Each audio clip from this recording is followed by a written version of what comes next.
Okay. Welcome everyone to the 2024 Monash University 3-minute thesis and Visualise your thesis competition. It is so nice to have so many of you in the room, and I hear there's even more of you joining us online. So a big welcome to everyone joining us online and from overseas. It looks like everyone's taken their seats, so I don't need to ask you to take your seats, but can I please ask that you put your phone on silent or turn it off or do not disturb. You can keep it on if you want so you can take photos, but no one wants to hear it ring and no one wants to be the person whose phone's ringing during the night. You don't want to be that person, so please put it on silent. I'd like to start by acknowledging that we are on the lands of the people of the Kulin Nation and pay my respect to the elders past and present, and also to the traditional owners of the lands of anyone who is joining us online tonight. I'm Dr. Susan Carlin. I will be your MC for tonight. I've hosted many of these 3-minute thesis competitions, and I always say yes because they're lots of fun. So I'm thrilled to be with you here tonight. But you're not interested in hearing from me. The people you do want to hear from are obviously the people who are presenting their theses, but you also want to hear from our judging panel. So I want to introduce you to them because they are the people with all the power in the room tonight. Our judging panel, we have 4 very impressive people joining us on our panel tonight. The first one is Professor Nellie Georgiou-Christianis. Nellie is a Pro Vice-Chancellor Research Training responsible for leading and shaping the graduate research training agenda at Monash University in line with broader university strategy. She is internationally renowned for her pioneering work in Huntington's disease and Friedreich ataxia, and has discovered novel biomarkers for tracking disease progression now being used in early drug development to inform clinical trials. Your program indicates that Damien Farrell is on the judging panel, but due to a conflict, he is unable to join us. So luckily we have Professor Melissa Miles. Melissa is the Acting Pro Vice-Chancellor Research, responsible for advancing a visionary research agenda and supporting research excellence, impact collaboration, and Monash's international profile in line with the university strategy. She is recognised internationally for her research on the visual cultures of social justice and transnational relations. We also have Professor Carla Wilkin. Carla is a Professor of Accounting as well as the Deputy Dean Accreditation and International in the Monash Business School and the President of the Academic Board at Monash University. She teaches and researches in accounting information systems and has won multiple awards for teaching excellence with her research funded by bodies including the Australian Research Council. And finally, we have Professor Mike Ryan. Mike is the Interim Deputy Vice-Chancellor Research and Senior Vice President at Monash University, providing leadership, direction and advancing the university's research agenda. He's an award-winning research leader with a background in biochemistry. His research seeks to understand mitochondrial disease pathogenesis and to contribute to the prevention, diagnosis, treatment and cures of mitochondrial disorders. I'm sure you all feel very inadequate. I know that I certainly do. I'd also like to acknowledge it looks like all 4 of these people are my bosses, so a big welcome to you tonight. All right. Let's get into the real event of tonight, which is the 3-minute thesis competition. Every year, universities all over the world hold the 3-minute thesis to celebrate the exciting research conducted by PhD students. An 80,000-word thesis would take 9 hours to present. The candidates you see here tonight have just 3 minutes. The competition began with a local round, and our final is made up of the winners of each of our faculties, as well as the winner from Monash University, Malaysia, and the IITB-Monash Research Academy, a joint award with the Indian Institute of Technology, Bombay. A wildcard competition gave participants one last chance to reach the final tonight, and the winner of that wildcard competition will also compete tonight.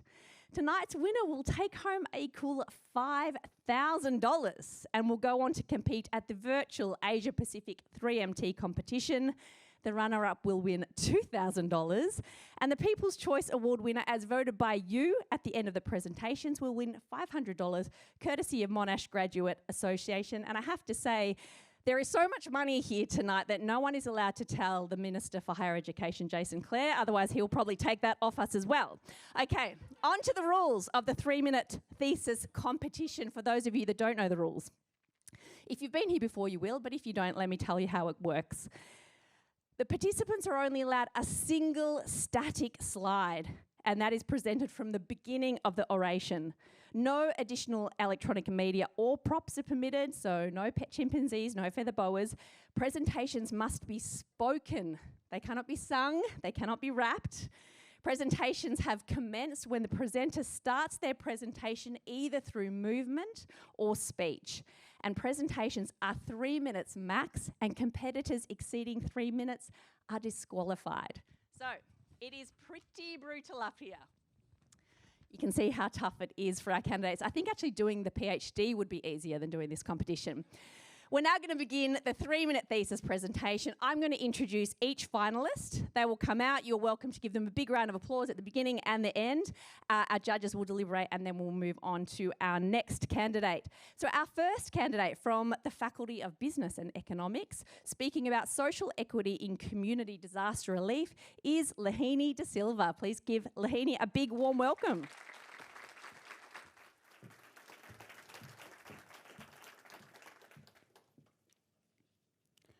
How would you divide a bucket of water between these flowers? Now, an equitable approach would be to give more to those that need it, and here you can easily say it's the ones on the left of the screen. Now imagine each flower represents one of the over 1,500 Australian communities hit by the 2019 Black Summer bushfires, while our water is essential but finite disaster relief. Now deciding who needs it most becomes a bit more complicated. My research investigates how governments allocate disaster relief among affected communities. This work is important as governments are the main source for funding disaster recovery and building resilience to the next disaster. So a common approach is to ask, well, how badly was each community burnt? But what about intangible losses? Let me give you an example. So in New South Wales, the town of Banyana was largely untouched by the fires, with 0 homes destroyed, while neighbouring communities were decimated. In reality, Banyana was encircled by rapidly encroaching fires, which trapped residents without power, food and medicine for a week, especially those unable to leave sooner due to age or low mobility, resulting in lasting trauma. So clearly physical loss doesn't tell the full story, as social factors can increase vulnerability. For example, low-income individuals may lack the means to prepare, and non-English speakers may miss critical warnings. Worse still, these communities may struggle to put together the complex applications needed to win funding. With all this in mind, do agencies consider social vulnerability when allocating funding? To investigate this, I look at the distribution of $670 million of grants among bushfire-affected communities. Now, these grants went to local organisations for things like social programs and fixing infrastructure. Using detailed grant data, I look at the relationship between how much communities get, how badly they were burnt, and their social vulnerability. I find that more badly burnt areas get more money, but in terms of social vulnerability, it actually looks more like this. More vulnerable areas, especially elderly and minority communities, get less. On average, $2,000 per person, or 25% less, per 1 unit increase in vulnerability. I show that these results indicate that these communities likely face age and language barriers when getting organisations to apply for large grants on their behalf. Ideally, we can eradicate these barriers and improve disaster relief allocation so that all the flowers in our community garden get as much water as they need. Thank you.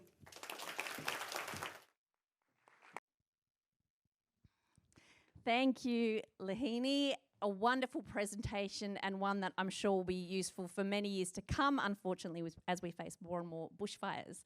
Okay, our next 3-minute thesis competitor coming from the Faculty of Education is Yitong Wang, who will be presenting on Beyond Borders, the role of agency in international graduates' employability negotiation in Australia. Welcome, Yitong.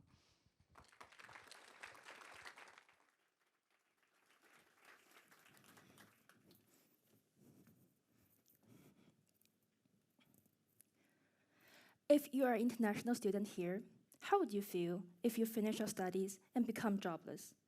It's a problem not only for you, for your family, but also for the society, right? You know what? International students contribute around 22% of Australian total revenue. With skilled workforce, they can still feel the shortage of skilled labor in the Austrian labor market with their exposure to local culture. However, their employment is still a long-lasting issue. A lot of research has addressed challenges international students face while seeking jobs, like their limited professional skills and language proficiency. However, only addressing these challenges cannot reflect the capacities of international students because in reality, many of them are successful in their career. In that case, we need to explore how international students perceive their studies and careers and the strategies they use to navigate their way. This is relevant to thousands of international students who want to work in Australia, including myself. Theoretically, research perceives human agency as the absolute human power, and people can achieve whatever they want. However, employability outcomes are always affected by contextual factors, especially for international students who live in a foreign country. This leads to the question that what are some strategies international students need to have so that they can navigate the local labor market based on their current resources? And my research stems from this unique perspective to look into these strategies, or we call forms of agency. As a qualitative study, my research used interviews and visual narratives to collect data from cases that have rich work experience and diverse backgrounds. The first stage of data analysis reveals that international students employ a range of strategies to incorporate factors such as social networks, internship opportunities, and cultural values. For example, some international students may lack substantial work experience in Australia, which makes them harder to find full-time jobs as fresh graduates. However, they actively engage in part-time and casual jobs, even if these jobs may not be relevant to their field of study. And by doing so, they accumulate transferable skills such as communication, team working, and problem solving.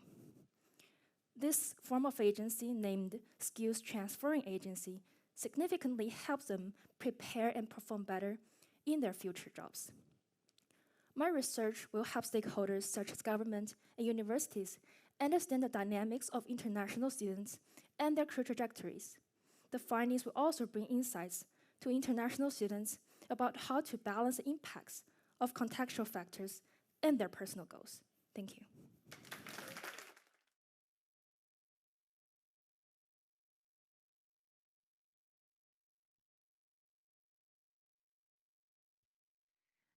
Okay, so the reason there is a delay at the end of each person's presentation is because our judging panel are actually genuinely marking now. This isn't pre-decided. You really are in the room as this is being calculated. It's like the Oscars for PhD students, basically. Thank you, Yitong. That was a great presentation, and I really appreciated the focus on agency, in particular with international graduates and the things that they do. Okay, our next candidate is from the Faculty of Pharmacy and Pharmaceutical Sciences. Chloe Landy will be presenting on the power of Barbie's toolbox, turning protectors into repairers. Welcome, Chloe.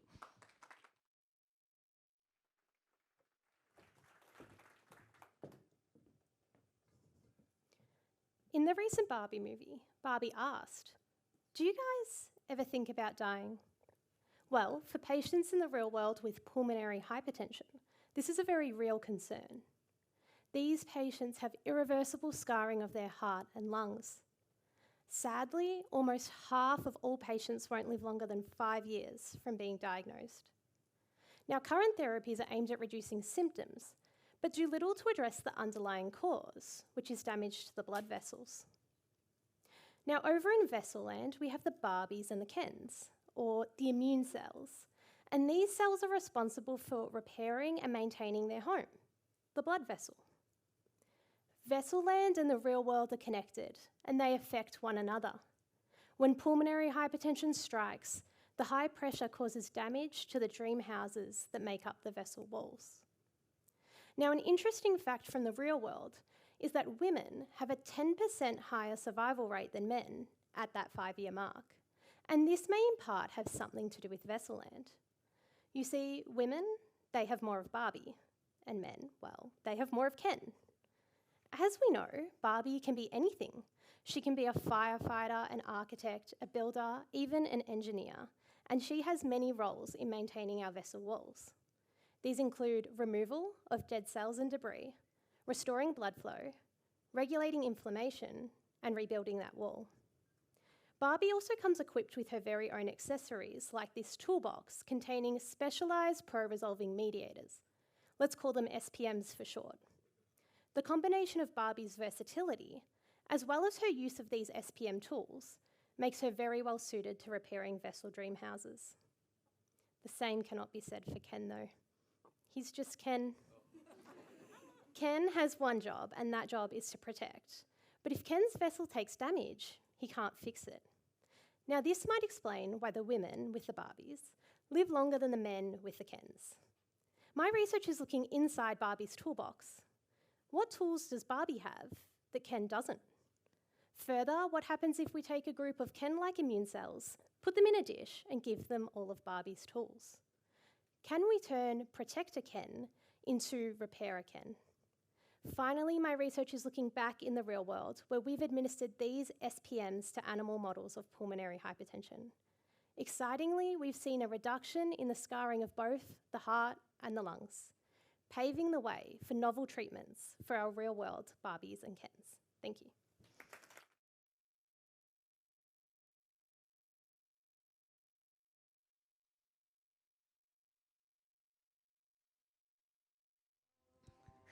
Okay, and here I was thinking Ken's one job was beach, but it turns out it is protect. Thank you, Chloe. All right, our next 3-minute thesis competitor is from the Faculty of Science. Alyssa Fjeld is going to talk to us about the Lego of life, how segments in ancient bugs might connect ancestral animals. Welcome, Alyssa.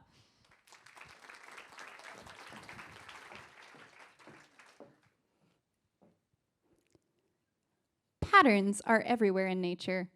From the spots on a cheetah to the spiral of a nautilus shell, these patterns tell us deeper stories about the evolutionary history of animals.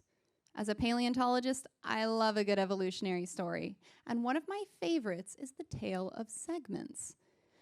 The tale of segments is almost as old as time, about 500 million years, and it goes a little something like this. Say that you have a part of your body that repeats, like a finger, a spine, or your teeth, and you want to build it cheaply, easily, and quickly. That means using segments. Segments are like Lego. They're a way to make a pattern that's very efficient for an animal to use. And we see them all across the animal kingdom, from our cheetah from before to people like you and me. But there's another older, very important group that also uses segments. My research focuses on tracing back the origin of segments in this group and seeing what patterns are present. I'm talking, of course, about bugs, arthropods. No. You might be thinking to yourself, oh, bugs. But bugs are actually very important. They're very diverse. Most animals are bugs, and they play important roles in our ecosystem. By looking at segmentation in bugs and tracing it back to those early Cs, we can see whether or not some of these patterns are present at the origin of these groups. Now, bugs 500 million years ago don't exactly look like our modern bugs on the left-hand side of your screen. You wouldn't look so great either if you were 500 million years old. But they share a commonality with these animals in that they are generating segments from their bodies. As some of the first animals in these early strange seas, they're adapting, radiating, and using patterns to more effectively build their bodies. So what I did was, by taking a closer look at the middle section of the green bugs on your screen here, these nice trilobites, I analyzed what patterns were present in the segments of this animal. Now this is a very special trilobite. This guy is found right here in our own backyard in Australia, in South Australia, and it is the only complete growth series for trilobites that we have in the world. Australia is just very cool like that. And in addition to having these nice fellows, we also have an exemplary number of other bugs that we analyze and look at.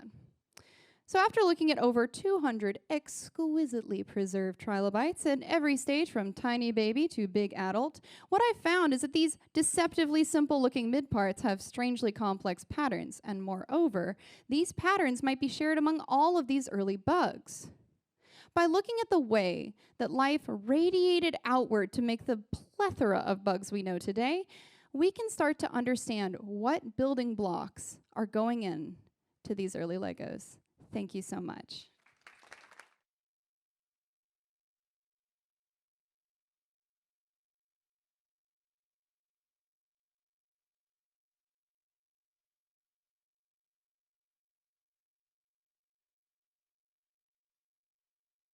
Well, from Barbie to Lego, it's hard to imagine how tonight could get any more fun, but I'm sure our next candidate will absolutely smash it out of the park. From the Faculty of Engineering, we have Sophie Armstrong, who'll be presenting on anchoring innovation, redesigning mechanical heart attachment. Welcome, Sophie.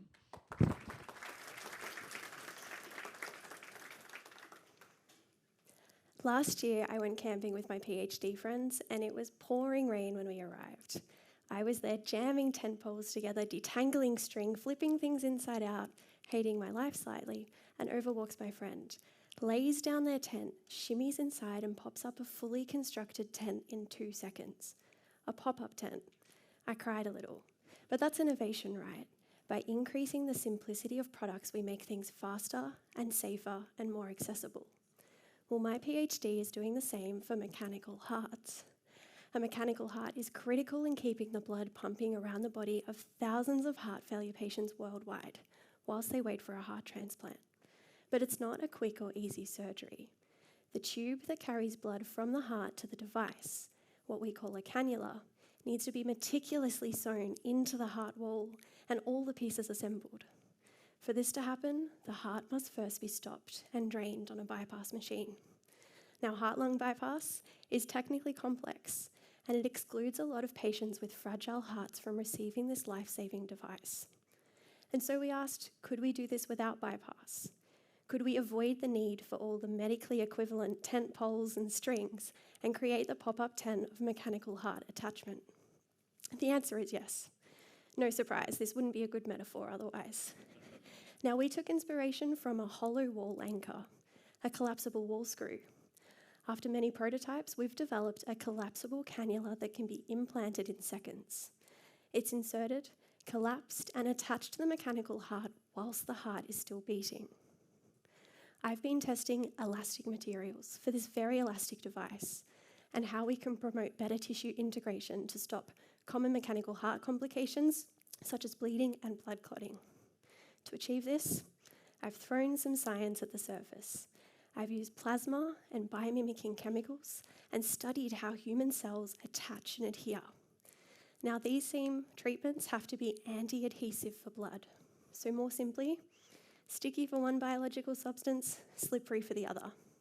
That's a really tricky balance, and it's taken me and my lab coat many long days on the microscope. But now, we've optimized and I've manufactured these cannulas. And next month, we're flying expert mechanical heart surgeons to Melbourne for animal trials at the Alfred Hospital. They believe we can reduce this 6 to 8 hour surgery to around 2 hours. How is that for a pop-up solution? Ultimately, heart failure is not getting better in Australia, and this collapsible cannula means that more patients will be eligible for this life-saving mechanical heart. Faster surgeries, fewer complications, no need to restart the heart. No need to leave these patients stranded out in the rain. Thank you.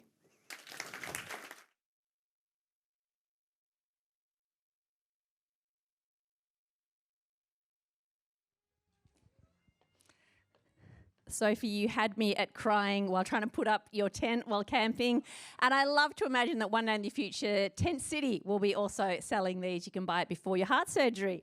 Okay, our next contestant from the Faculty of Information Technology is Tasdik Hasan, who will be presenting on Hearing Who Doesn't Hear, co-designing digital mental health interventions for deaf people. Welcome, Tasdik.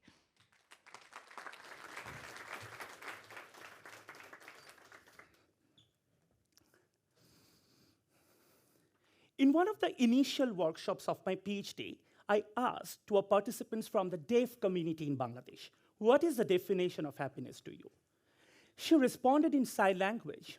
At the dinner table, if my family members includes me in the discussion, share what they are talking about, that is the definition of happiness to me. I was stunned. I was thinking about the 466 million deaf and hard-to-hearing people around the world who are struggling to express their emotion right at the moment. Do we have enough support to address their mental health? The answer is no. In a country like Bangladesh, where we have around 500 mental health professionals, including psychiatrists and psychologists, for 180 million population. Wait, I will repeat the number again. For 180 million population, 500 mental health professionals. So definitely, the deaf people are not getting the support they deserve. What about the world? Globally, there are only few evidence available, so definitely we need inclusive and accessible solution to hear from those who doesn't hear. My PhD is applying a co-design method with the deaf communities, their caregivers, psychiatrists, psychologists, and sign language interpreters to develop a digital, linguistically, and culturally tailored intervention tools to support deaf mental health. One of the findings of this PhD told us that the understanding of mental health-related terminologies among the deaf communities is very low, which led us to develop the first ever Bangla Mental Health Sign Language Bank. We are now collaborating with the National Language Institute and the newly formed government in Bangladesh to incorporate this bank to the deaf curriculum so that the deaf people have a common and precise understanding of the terms. We developed a series of electronic flyers and YouTube video contents to teach them on different mental health symptoms and self-care tips. We kept the lived experiences at the core of this research so that the deaf people can identify, they can prioritize, they can take part in this co-creation process. As a medical doctor, this PhD is giving me hope. This PhD is telling me that the voice, untold stories of these deaf people should be communicated to give them a better life, the happiness they deserve. I will tell you what's next. I'm traveling to Canada next month to share the findings of this project with the Ministry of Health, where this project received the nomination for Global Digital Mental Health Award 2024, and also Week Health and the Department of Health in Australia showed interest in this novel set of intervention. We all can hope to give the voiceless the voice they deserve. Thank you very much, everyone.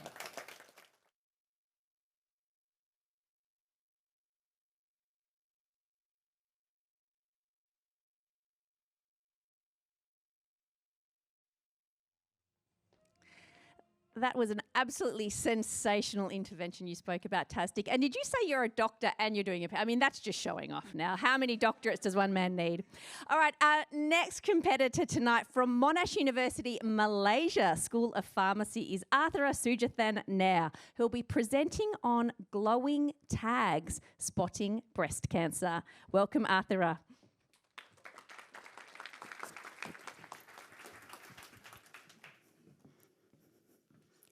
All right, folks, let's get real for some time. Well, everybody seems very dry. As you all know, you might know at least one person who's a woman personally in your daily life. It could be your friend, your sister, your mother, or even the person sitting right next to you. You're right, I'm here to talk about the most common type of cancer in Australia, breast cancer. If I tell you, will you believe that 1 in 20 women present here might be dealing with breast cancer in the near future? Very scary, isn't it? Well, giving this a thought, it sparked a curiosity in me to find out about how many breast cancer cases are actually detected at an early stage and how many are effectively treated. I would like to request all of you to close your eyes and imagine that this room is in complete darkness. Suppose you all are the normal cells, and I am the cancer cell present here. I'm spread in there, I'm spread in here, but very difficult to locate me, isn't it? Well, bam, the spotlight turns on and shining on me, making me visible to everyone. Now let's put this concept on breast cancer cells. Wouldn't it be fascinating to see breast cancer cells glow, making them easier for us to identify? That's the focus of my research. I develop chemical tags that can eliminate cancer cells, making them easier for us to identify. So when I say that, many of you may think, What's so great in this? We have a number of methods to see cancer cells. Well, let me tell you. These chemicals act as a tag, go and attach to the cancer cells, and make them glow. They do not cause any form of radiation. In case of surgeries, they help the doctors to remove the cancer cells alone without causing any damage to the normal cells. And most importantly, they do not cause any form of unpleasant or painful situation for the patients. But why does it matter? Yes, it matters because it's more than a scientific advancement. It's about real people's lives. It means catching cancer sooner before it has a chance to spread. So as I stand here before you today, I would like to leave you all with a thought. It's not just about molecules and cells. It's about hope. It's about creating a future where breast cancer is no longer a death sentence and where every person with this disease has a chance to fight and win. Thank you.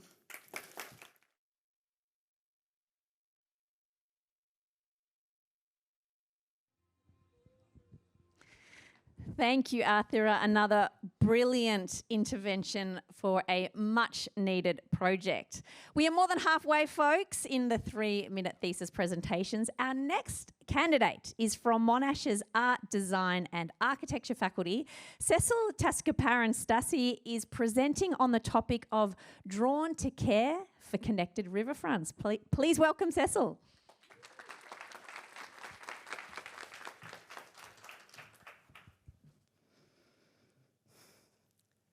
Imagine having a nice walk along Yara River with bird chirping and flowers blooming. But now we'll journey to Southeast Asia, where life at riverfronts is slightly different. Did you know that humans have modified 2/3 of the world's rivers? Climate change, floods, and urbanization have modified rivers into wide and straight channels. In Indonesia and Malaysia, modifications follow simple rules with quick solutions.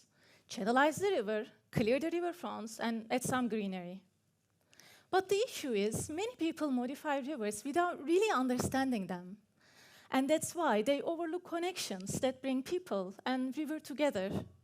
Connections such as children playing in the river while mothers cooking nearby and relatives eating around just disappear. Rivers so central to everyday life turn into drains, disconnected from bodies and minds, polluted and uncared for. But what if we could advocate for more informed riverfront planning, for healthier, inclusive, and caring futures? Well, that's exactly what my research does. It unravels and highlights connections that matter. But, well, how do I do that? As an architect who doesn't speak the local languages, I draw. I draw to learn, to observe, and to communicate. In the field, drawings allow me to connect with people, hear their stories, and untangle diverse economic, social, and communal relations and connections. I've discovered that life at riverfronts is creative and empowering, and also follows some patterns. For instance, people often install playgrounds near schools for children swimming out the river while mothers catch up. They set up stalls near centrally located bridges to cook and eat together. Under the shadow of big trees, they extend platforms towards rivers to gather and celebrate weddings. Near homes, they extend domestic life towards rivers for laundry, cooking, and fishing, accompanied with their chickens. My PhD will conclude with a field guide to Southeast Asia's riverfronts to help communities, planners, and researchers better understand and advocate for connections. The guide will show how riverfronts are woven into communities' lives and what to seek and care for when planning riverfronts. The guide's illustrations will also show the immense potential of drawings to share, reveal, and represent the stories of everyday lives. So, if after this evening you can now see the importance of caring for riverfront connections, I will leave here happy knowing that my research is already having an impact and making a difference. Thank you.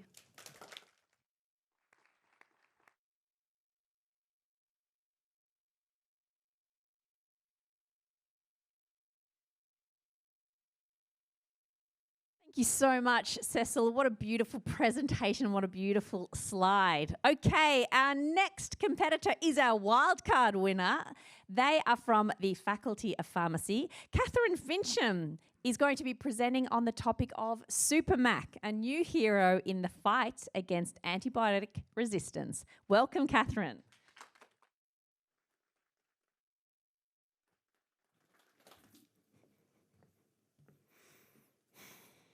Ladies and gentlemen, to begin my presentation, I have some bad news to deliver to you all. Humanity is under threat.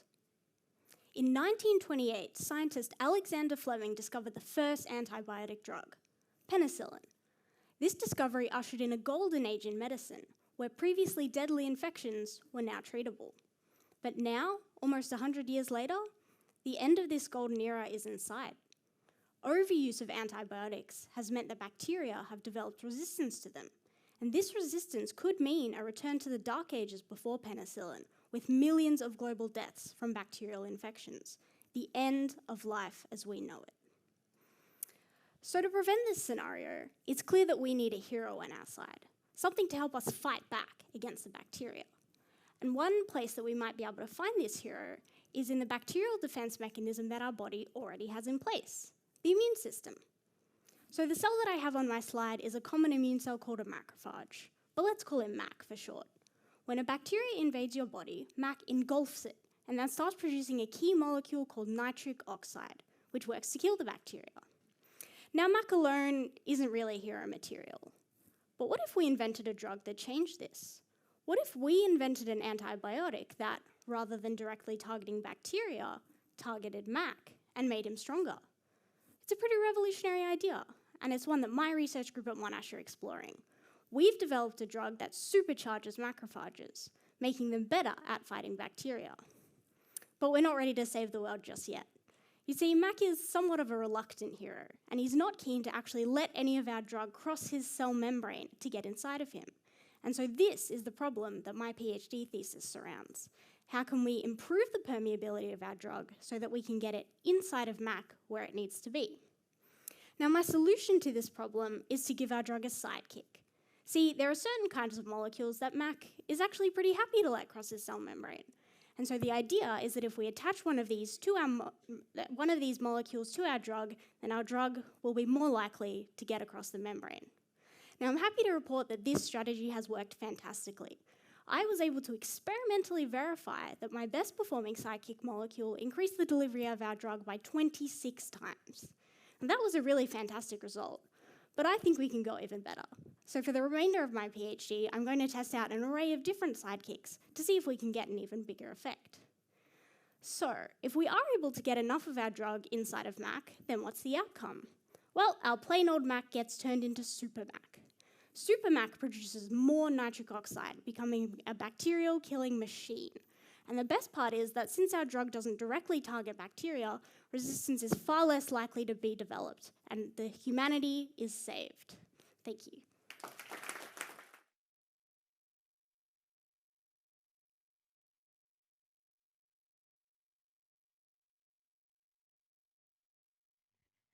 Thank you for that wonderful presentation, Kathryn. I love a PhD candidate that says their PhD research includes a revolutionary idea. That is the kind of big thinking that we want here at Monash. The next presentation is from IITB-Monash Engineering Faculty. Kushagra Tiwari is presenting on the topic of cracking the cracks. Welcome, Kushagra.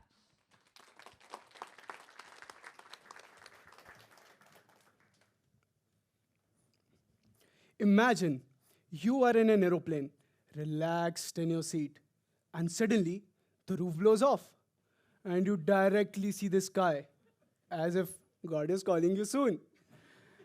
I am not describing the script of a sci-fi movie. This incident actually took place in 1988. And what was the cause? It was a crack. Apart from the injuries, one cabin crew was swept out of the aeroplane. And this is not the only case. Crack-related issues still exist. Thus, it is essential to study the failure of such components due to cracks. This is where my role as a materials engineer comes in. My work focuses on answering two key questions. First, where will the crack originate? And second, how fast it will grow so that we can predict failure. Coming to the first question related to crack origination. When we zoom in on any material, we see it is made up of many small grains, as shown here in different colors. Think of each grain as a tiny worker. Some workers get tired faster than others and may be the source of accident. For this, we considered the factors important at grain scale, like the location of grain, its volume, and its strength. Combined all these in the form of a complex mathematical model, which we call a grain scale model. And what it does, it takes into account all these factors and identifies the grain where the crack will originate. This addresses our first question. Moving on to our second question related to crack growth. Based on linear elastic fracture mechanics, simply a theory that governs crack propagation, we developed a macro scale model which estimates the crack growth rate. By knowing the rate at which crack is growing, we are able to accurately predict the failure point. We have validated these predictions through experiments. Thus, we have addressed our second question as well. So the outcome is, by utilizing a grain scale model for crack origination and a macro scale model for crack growth, we have quantified the entire crack regime. Thus, we can replace the component in time and prevent such hazards. The impact of this work can be extended to sectors like automotive, marine, railways, civil, and various other domains where cracks pose a threat. Let's hope that the only crack you will see on your next flight will be the ones in your complimentary cookies. Thank you. Thank you.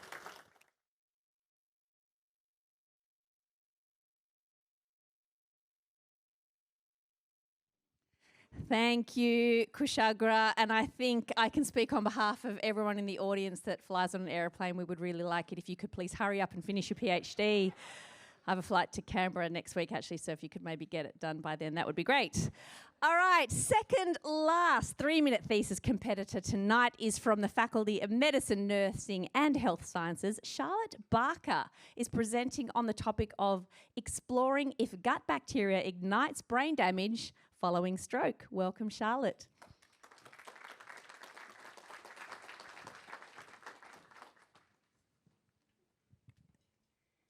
"12 million people have a stroke each year. That is enough people to fill the seats of the MCG 120 times over. 12 million people. And alarmingly, more than half of these people end up dying as a result of their stroke. However, due to multiple limitations, only a very small portion of stroke patients actually receive any form of treatment. Therefore, new treatment strategies must be established. But in order to do so, we need to improve our understanding of what is happening in the brain following a stroke. Now, a stroke occurs when the blood flow to the brain is blocked in a particular region, and as a result, millions of brain cells begin to die. A simple way to think about stroke is to think of the brain like it is an island that has millions of trees that the people of the island rely on to survive. Now, it's quite an exclusive island as it has a big fence around it that is typically impenetrable. If, however, one day lightning was to randomly strike, the trees and the fence would catch on fire and would start to burn down. Our brain cells are like these trees, and we also have this fence which acts as a barrier to protect our brain. However, following a stroke, this barrier becomes damaged, meaning that many substances, whether good or bad, can now enter the brain. Now, interestingly, our lab group has found groundbreaking evidence that following a stroke, bacteria can be found in our brain, and this is not seen under normal conditions.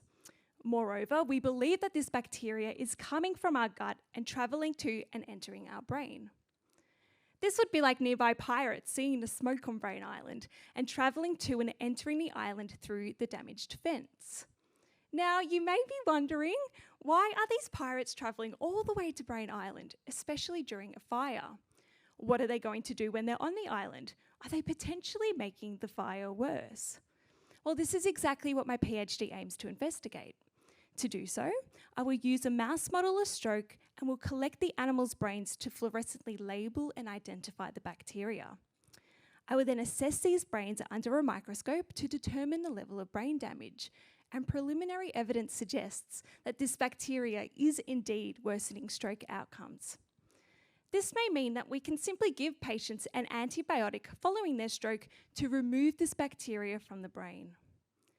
This has the potential to revolutionise stroke treatment, giving 12 million people hope for a better quality of life.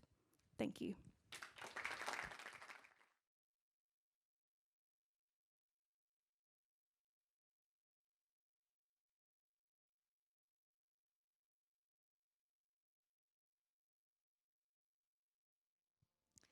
Thank you, Charlotte, for that wonderful presentation on an incredibly consequential topic. Okay, our very last presentation tonight is from the Faculty of Arts. Rima Febriani is presenting on the desire to know, the formation of sexual knowledge in post-colonial Indonesia. A big welcome to Rima.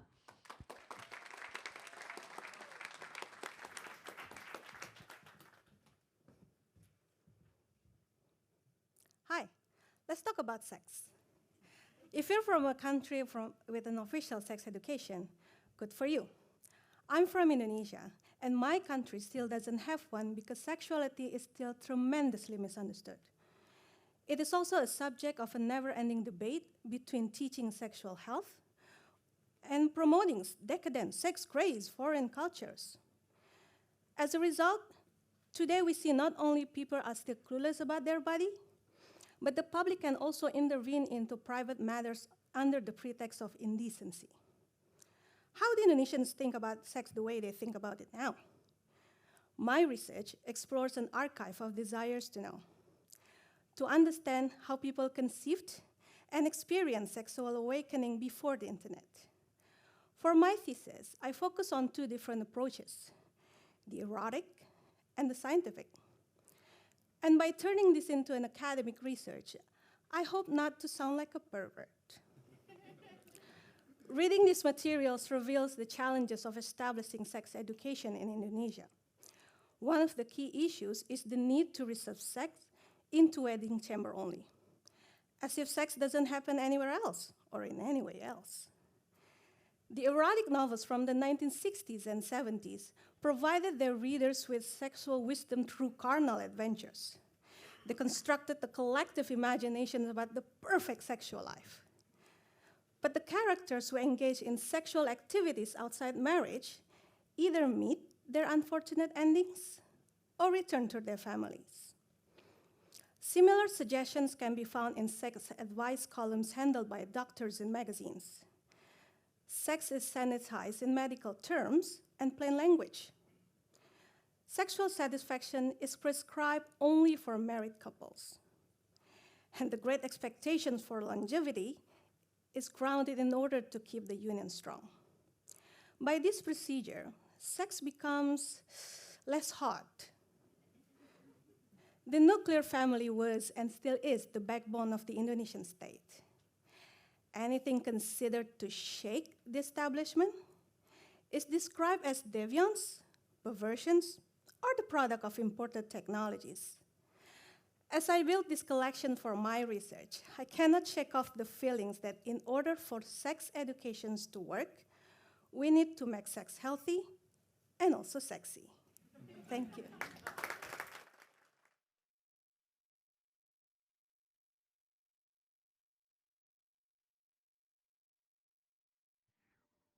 Thank you, Rima, for that sensational presentation. And don't worry, no one here thinks you sounded like a pervert. All right, that's the end of our 3-minute thesis competitors' presentations tonight. Can I ask you to they're all here in the room, so can you give them a really loud clap?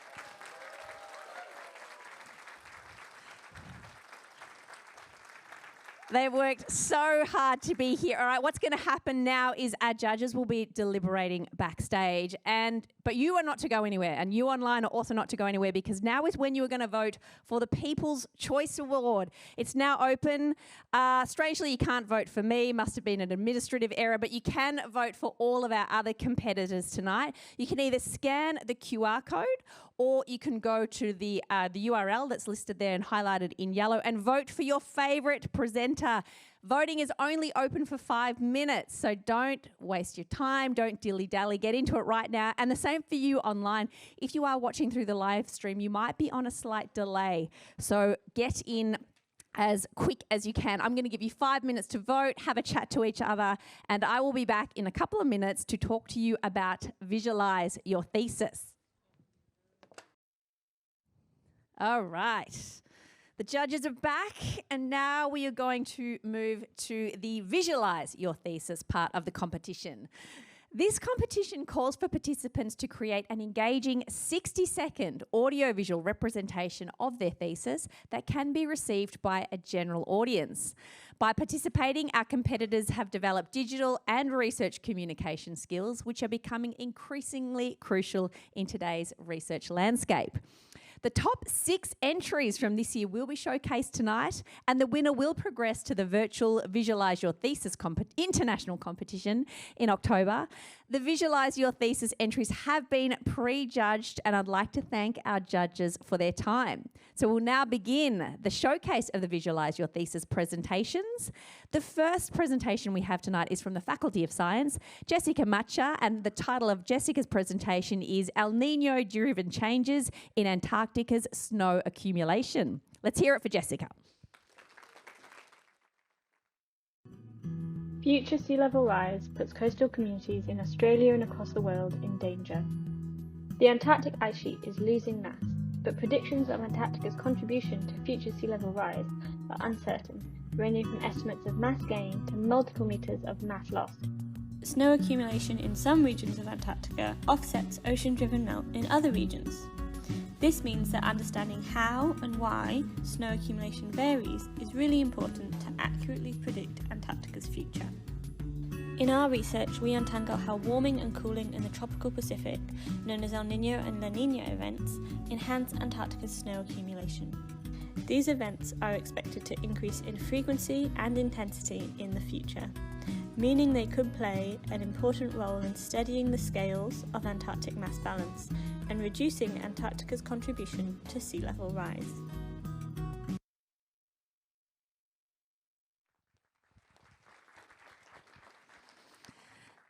Thank you, Jessica. And I love that flash of the references at the end. Every good academic loves to see that. All right. Our next Visualise Your Thesis presentation is from the Faculty of Medicine, Nursing and Health Sciences, and is from Desirel Ng, and she is presenting on gut infections and the brain talk around the clock. Please welcome Desirel's presentation. Every day we wake up when it's light and go to bed when it's dark. We eat at certain times and our temperature cycles across 24 hours. This is because our body runs on a 24-hour rhythm known as our circadian rhythm, which is synchronized by light in our environment. This internal timekeeping is controlled by a group of brain cells which act as our master clock. Importantly, the brain doesn't work alone. There is a two-way communication between the brain and millions of good gut bacteria which keep us healthy. Given this connection, what happens to the brain when the gut is infected by disease-causing bacteria? And are gut infections altered when our internal clock loses its ability to keep time? These questions are particularly relevant to hospital patients with gut infections, where artificial light replaces the natural light that maintain our circadian rhythms. By studying how circadian rhythms and gut infections interact, we could understand how gut bacteria may impact us beyond the gut, which we can target to improve health and well-being.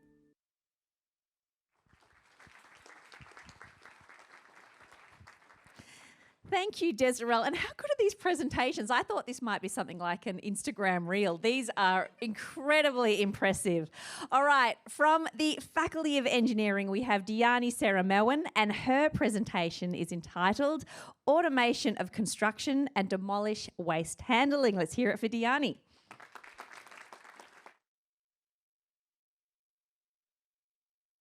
Every time a building is constructed, renovated or demolished, a massive amount of waste is generated. Did you know that most of this waste ends up in landfills? It's true, and it's causing major environmental and economic challenges.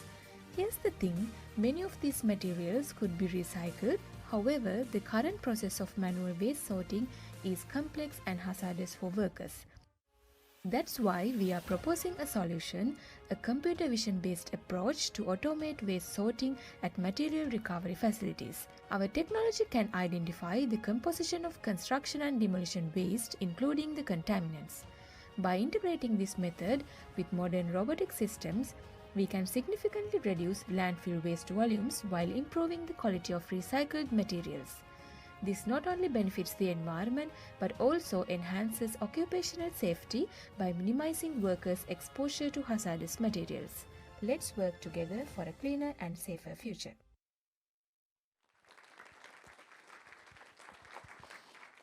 Thank you, Diani. A sensational presentation on a much-needed win-win project. All right, our next competitor tonight is from the Faculty of Medicine, Nursing and Health Sciences. We have Waronika Kulakowska, who is presenting on the topic of improving the efficacy of CAR T-cell therapies for solid tumours. Let's have a big round of applause for Waronika's presentation.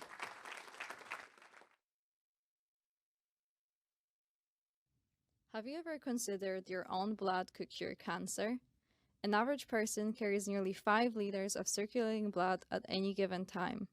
This blood is rich in cells capable of protecting us against disease.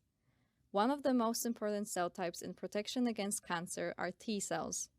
T cells can be collected from cancer patients and modified in a lab setting to better recognize and fight tumors.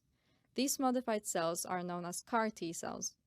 While CAR T cells can put up a good fight, tumors know how to defend themselves. They develop protective mechanisms, making it more difficult for CAR T cells to reach the battlefield. My PhD project focuses on finding a drug that can weaken tumors' defense, letting the CAR T cells in.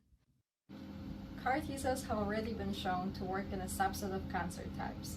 With the addition of the drug, we hope to effectively treat other tumors, giving patients a new hope in the form of their own blood.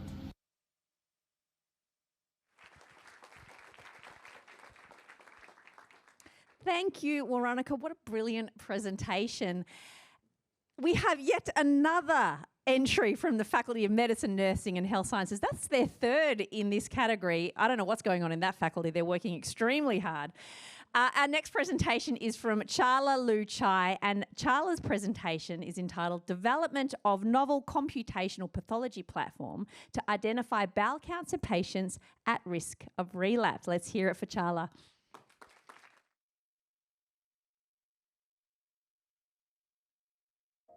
Colorectal cancer, which affects the colon and rectum, is the second worst cancer in Australia. It has 4 stages, the first 2 of which are considered early stages. The common treatment for early-stage cancer patients is surgery. Unfortunately, around 1 in every 5 patients will have their cancer return following surgery, resulting in a poor prognosis. Current follow-ups such as blood tests, CT scans, and colonoscopies cannot determine if the cancer will recur. With the rapid growth of artificial intelligence, we can now extract detailed and subvisual information from clinical records and medical samples. The data is then transformed into a usable dataset. By analyzing this dataset, we aim to enhance treatment results, better assess risks, and make more accurate predictions about patient outcomes. We will develop a powerful model to improve decision-making for various treatments and tailor follow-up care for each patient.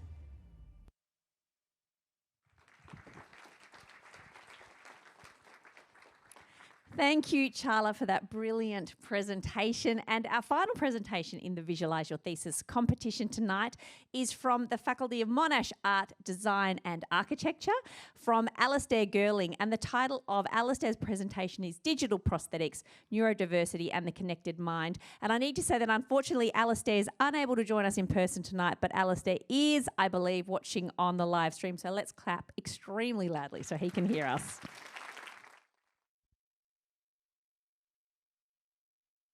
We live in a world that often views neurodiversity through the lens of disability and empowerment. Neurodivergent learners, like those with ADHD, autism and dyslexia, struggle every day with hostile educational environments and societal narratives that aren't designed for them. This often leads to limiting mindsets. The good news is, it doesn't have to be this way. There's an enormous array of assistive tools and strategies that can help, like software for dictation, task management, and summarization. My research blends learning and co-design methods, create experiences that forge a strengths-based view of neurodiversity, encourage the uptake of assistive tools to enhance learning and expand cognition. These new ways of accessing assistive tools are responsive to the individual, flexible enough to adapt around an ever-changing technological landscape, and powerful enough to allow learners to flourish around their constraints. This approach could help learners not only reach parity with their neurotypical counterparts, but extend their cognition beyond normative standards, transforming how neurodivergent learners navigate the world and changing the stories we tell ourselves.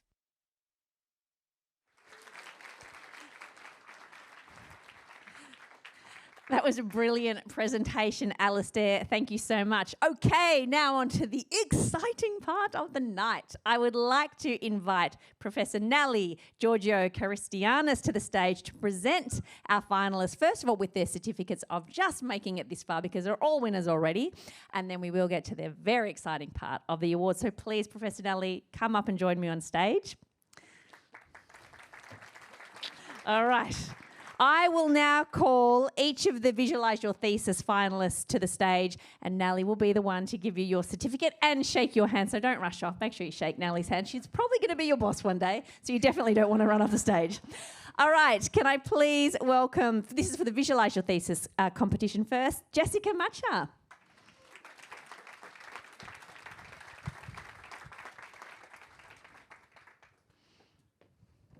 Oh, and don't forget, smile for your photo.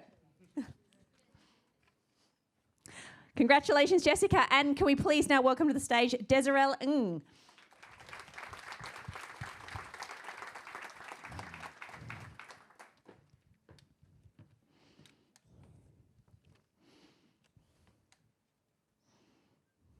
Well done, Desirel. And can we please have Diani Siramewan come up, please?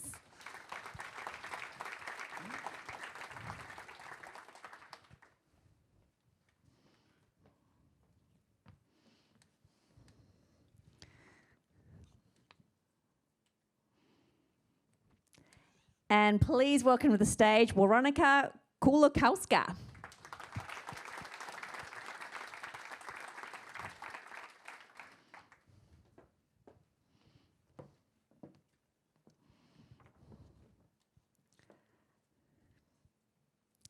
And Charla Lu Chai, can you please come up to the stage?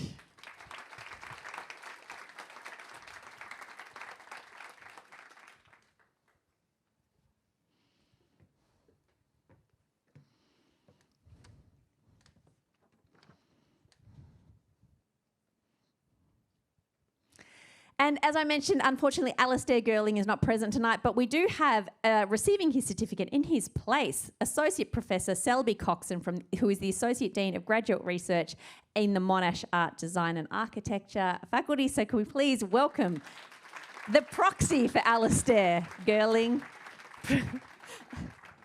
Associate Professor Selby Coxon. Thank you so much.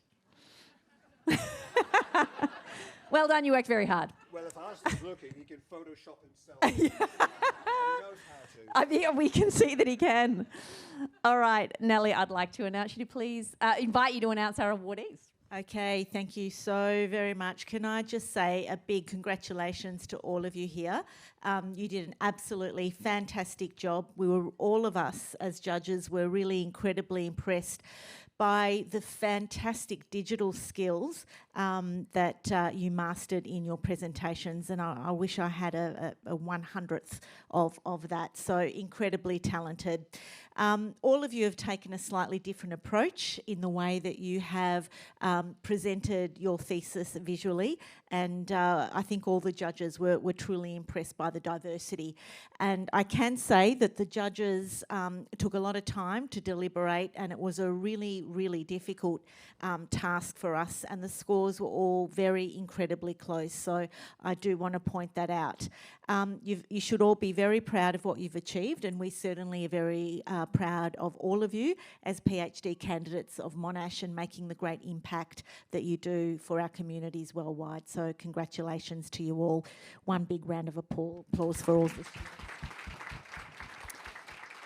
Okay, and now to the very important announcements, and I will be announcing the third prize winner first of all, and congratulations to Desirel Ng. Congratulations.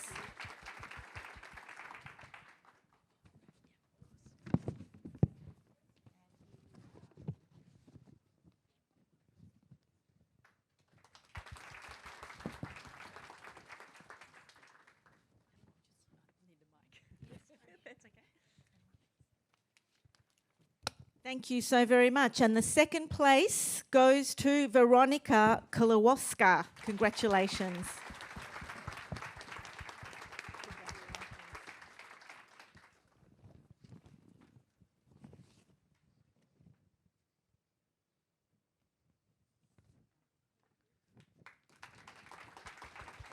And now, okay, the winner and the first place of the prize goes to Alistair Girling.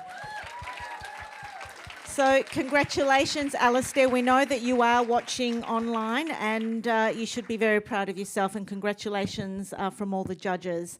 So wonderful job. Thank you. All right, thank you. You are all welcome to go and take your seats. Another big round of applause for our Visualise Your Thesis champions. All right, now we will be awarding our 3-minute thesis participants. They all get certificates because, as you know, they were all the champions of their faculty. I'll be inviting them up. They'll get their certificate, they'll have a photo, and then Professor Nally will announce the grand winners and the runners-up. So can I please first welcome Lihini de Silva back to the stage.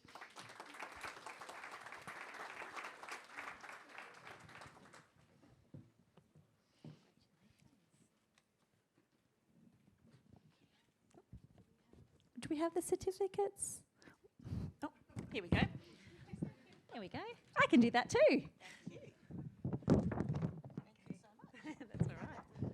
Come over again. All right, next up is Yitong Wang.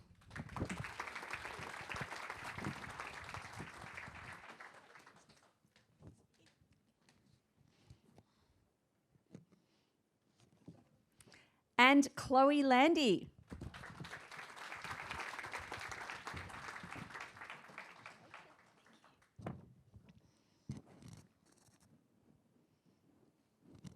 Alyssa Fjeld.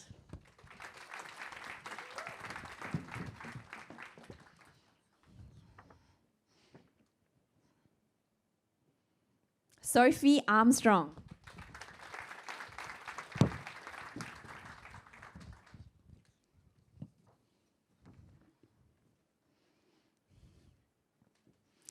Tasdik Hasan.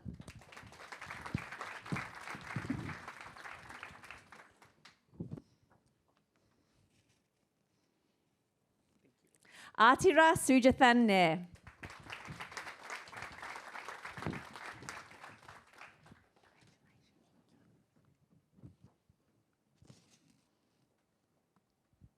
Secil Taskoparan Stassi.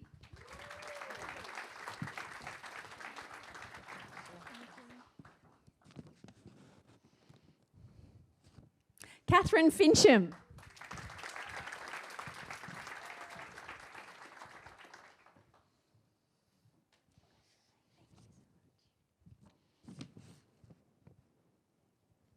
Kushagra Tiwari.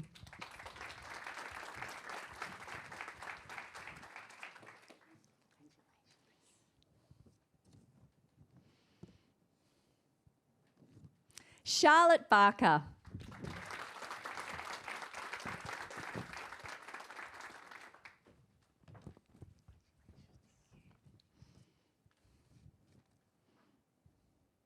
And Rima Febriani.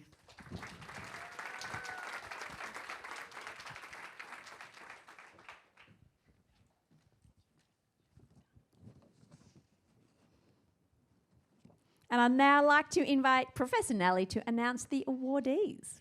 Thank you so very much. Wow, what an impressive group of young individuals that we have here. Representatives from most of our faculties and our international campuses. You should all be very, very proud of yourselves. Myself and the judges were overwhelmed with the absolutely fantastic work that you all do, so significant in every area that is really beyond words. The actual research that our students do is really overwhelming, and we should all be very proud of the students that we have here at Monash and the impactful work that you do that really does make a significant difference in our communities globally. So congratulations again. We are very proud of you, as I mentioned, and you have all presented yourself with utmost professionalism and really presented your 3-minute thesis in a very layman's language. So I'm sure all of us here got a lot out of your presentations today. So thank you for that. Now, judging is not easy, as you can imagine. So we have deliberated very, very hard on all of your presentations. And before I do announce the winner and the runner-up, I'd like to invite Jonathan Roberts. Jonathan Roberts is the president of the Monash Graduate Association. Jonathan and I have had many conversations over the last few years on how we can improve the doctoral program and the student experience here at Monash. So I'm very delighted to call upon Jonathan to hand out the trophy for the 3-minute thesis People's Choice Award. Thank you. And I just wanted to note, again, thank you, Nelly, and the wider university, and congratulations again for all of our contestants and our Visualise Your Thesis. On reflecting on tonight, this is an incredibly important event, not only to explain to your family what you're doing at this place, or the date across from you in 30 seconds to engage them, but it's actually about community as well. That's what really ties us together, and that's why it's my great pleasure on behalf of the MGA to be presenting our People's Choice Award, arguably the most popular award, in the name it is. So I'm going to invite Nelly to announce the winner, and I'll be handing over the award as it is. So Nelly, over to you. Thank you very much, Jonathan. So the award for the People's Choice has been won by Aathira, Sujathan, Nair.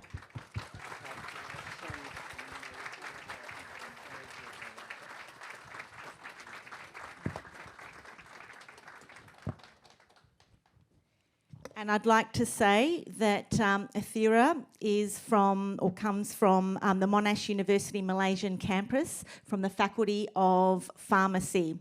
And her thesis is entitled Glowing Tags, Spotting Breast Cancer. So congratulations to you.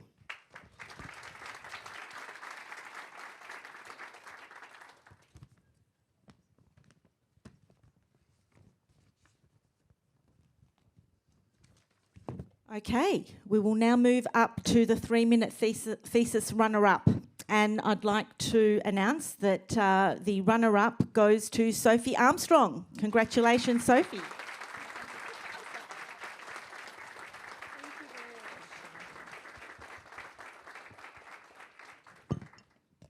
Thank you very much, Sophie.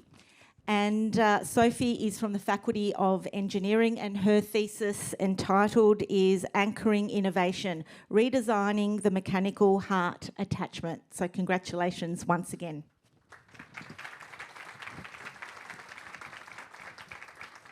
Okay, drum roll.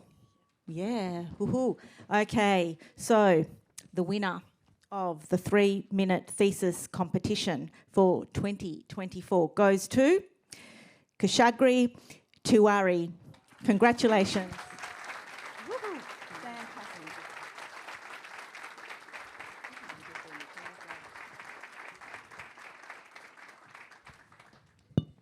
And I should mention, really, really importantly, I was in India over the last few days with the Vice-Chancellor and various other individuals from the senior management team. We were there for the board meeting, but also importantly for the graduation. There were 17 students that graduated from the IITB-Monash Academy. So I'd like to congratulate you. It's a wonderful achievement to see our students from offshore to participate in such events and also ultimately win those events. So I'd just like to say that Kushagra is from the IITB-Monash Research Academy in the Faculty of Engineering, and your thesis, just to remind everyone, was entitled Cracking the Cracks.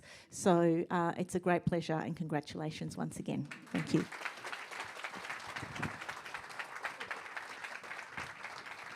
Thank you. You can all take your seats. Give them a big round of applause as they leave.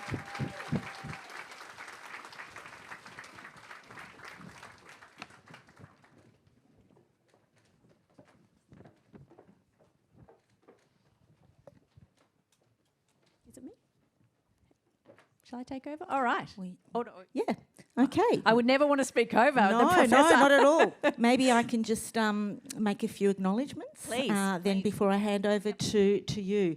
I'd like to thank all the individuals who are online. I think there are over 100 people watching online. So thank you so much for taking the time to join and to really celebrate in the wonderful successes of our students, as well as everyone who participated here in person today. So thank you very much.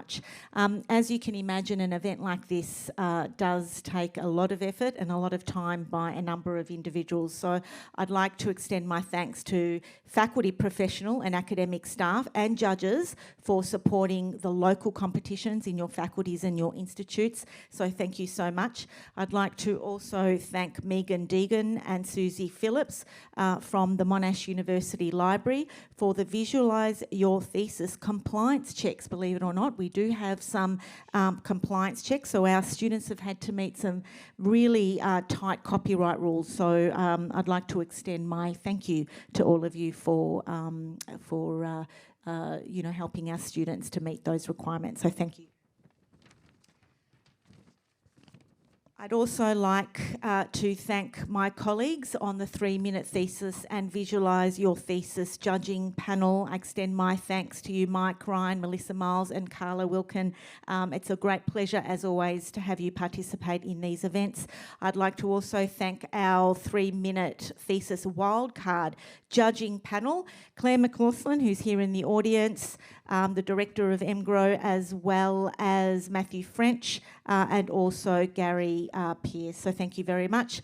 I'd like to also thank our Visualise Your Thesis shortlisting panel, Jane Marie Ma, Claire McLaughlin and Gary Pearce. The Monash Graduate Association for sponsoring our 3-minute thesis People's Choice Award, the staff at the Monash Performing Arts Centre. It is a fabulous centre, so thank you very much for facilitating the event in this fabulous venue. So thank you again. The team at CVP for live streaming this event so that those who couldn't be here in person had the opportunity to join in and be part of the event from all around the world and all our campus locations. The fabulous team within the Monash Graduate Research Office who do an incredible job. I won't name you, but you know who you are. Thank you very much, not only in supporting this event, but also all the support that you give to me and also the DVCR portfolio in general. And finally, Susan, our amazing MC, Susan Garland, thank you so much for participating as our MC again, and we have a small gift too. Thank you so much for that. Oh, thank you. Thank you so much. And Thank now you. over to you. Thank you. All right. Next stages. So our Visualise Your Thesis winner will go on to compete at the Visualise Your Thesis Virtual International Final in October 2024, where winners will be announced at the eResearch Australasia Conference. Further details will be forthcoming. And our 3-minute thesis winner will go on to compete at the 3-minute thesis Virtual Asia Pacific competition. The virtual semi-final showcase will be made live on October 8th, with finalists announced on October 21. So no pressure, but do not bring shame on this university. Now, both competitions offer awards for the most viewed entry. So this is how you as the audience can help. So we'll need your help to make sure that the Visualise Your Thesis winner and the 3-minute thesis winner videos have the most clicks. We will give you more information in the future from newsletters and on Workplace. So please do support them. Your work doesn't end here. A big congratulations to all our finalists and participants of the Visualise Your Thesis and 3-minute thesis competitions. Thank you so much for attending. You've been an amazing audience, and good night.